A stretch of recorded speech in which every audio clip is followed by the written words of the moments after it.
Kapina sa napo katuig apan wa paghihapon kuno mahuman ang pagtrabaho sa kalsada gikan sa Kansaga Bridge padong sa lungsod sa Liloan.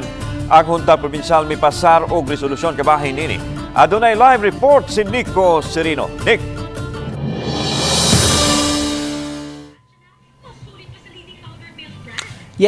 Yes lan, taod-taod na gyud kuno kini ug pipila na ka-administrasyon ang miagi apan wa pa gyud mahuman kini nga pagtrabaho sa karsada gikan sa Kansaga Bridge paingon sa Konsolasyon ug sa Liloan.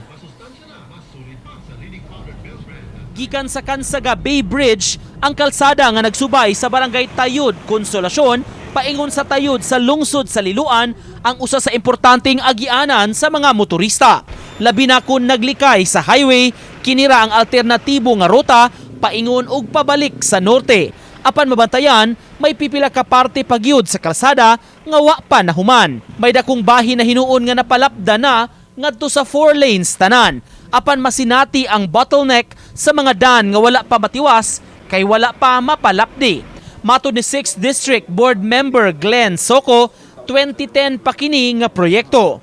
Maong sa milabayng sesyon sa Provincial Board, siya ug ubang mga miyembro miduso sa resolusyon. Gipanawagan ang intervention ni Governor Gwen Garcia sa matud pa hinay nga dagan sa trabaho ug dugay kini nga natapos. Ang hangtod karon wa gid gihapon na human ang project no might be in a better position no to negotiate pressure as nakita nato sa atong gihimo diha sa UN Avenue. Nang hinaot silang mapaspasan ang pagtrabaho. It has caused great inconvenience sa mga motorista, sa mga residente mismo, labi nang magbuwan kay lapok kayo, no?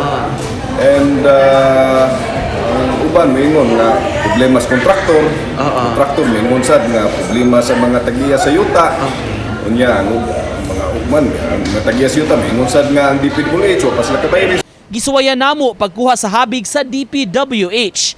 Ang 6th Engineering District kansang jurisdiksyon kutob sa Konsolasyon samtang sa 5th distrito na sa habig sa Liloan. Matod nila, ang ilang opisina ang in charge sa interior road o ang main road kaniadto. Ang additional lane o widening ang regional office na ang mipatuman niini. Gikatakda pasab silang kuhaan sa ilang habig kabahin niini.